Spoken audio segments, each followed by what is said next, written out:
En 1943, en pleine Seconde Guerre mondiale, un résistant, le lieutenant Fontaine, est arrêté par les autorités allemandes et enfermé dans une prison à Lyon. Au lieu de sombrer dans le désespoir, il s'accroche ardemment à sa vie et à son désir de liberté. Dès son enfermement, il met tout en œuvre pour préparer son évasion. Petit à petit, à la discrétion de ses geôliers, il utilise les quelques outils en sa disposition pour arriver à ses fins.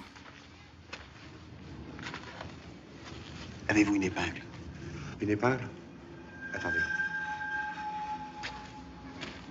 Il se dirigea vers le bâtiment occupé par les femmes.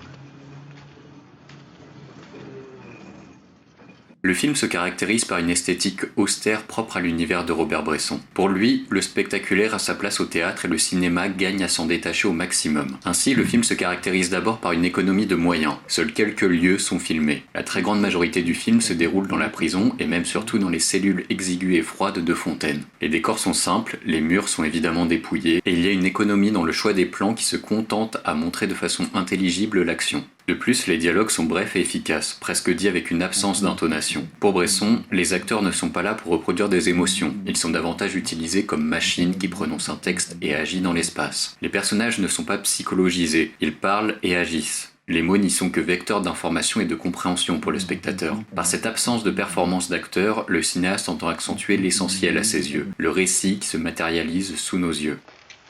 Je vais être franc, à ta place, moi aussi j'aurais sauté de la voiture. Mais maintenant, tu vas me donner ta parole que tu ne chercheras plus à t'enfuir. Je vous la donne.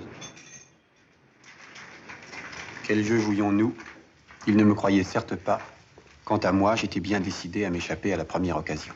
Afin de faire ressentir cet enfermement, on note une répétition des plans et des bruitages. Par exemple, celui où on le voit Fontaine gratter doucement le bois de sa porte, mais aussi certains bruits extérieurs comme le passage de train ou d'exécution de prisonniers. L'ambiance générale montre toute l'austérité de l'endroit où l'on ne peut que percevoir sa mort à venir. Ainsi, Fontaine, par sa détermination à s'échapper et sa patience, étonne d'autant plus. Il est imperméable à cet enfer tant sa volonté de vivre est forte.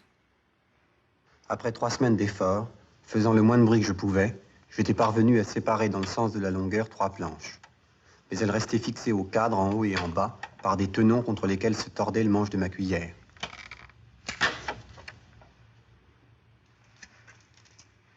Le titre du film note une certaine ironie. Si une personne dite condamnée à mort arrive à s'échapper, alors elle ne l'était pas réellement. Le sous-titre, Le vent souffle où il veut, inspiré d'un passage de la Bible, donne une clé de compréhension. Le personnage de Fontaine s'est détaché d'un destin assigné par d'autres humains qui n'était justement pas celui d'une volonté divine, qui, au contraire, lui a donné la force mentale pour tenir. Au-delà de l'évasion terre à terre, le film trace aussi une quête spirituelle où un homme s'échappe de la condamnation et de l'assignation humaine pour s'offrir une seconde naissance. Vous savez, Fontaine, que vous êtes le seul ici qui pense à s'évader. Le seul parce que c'est impossible. Emmène-moi.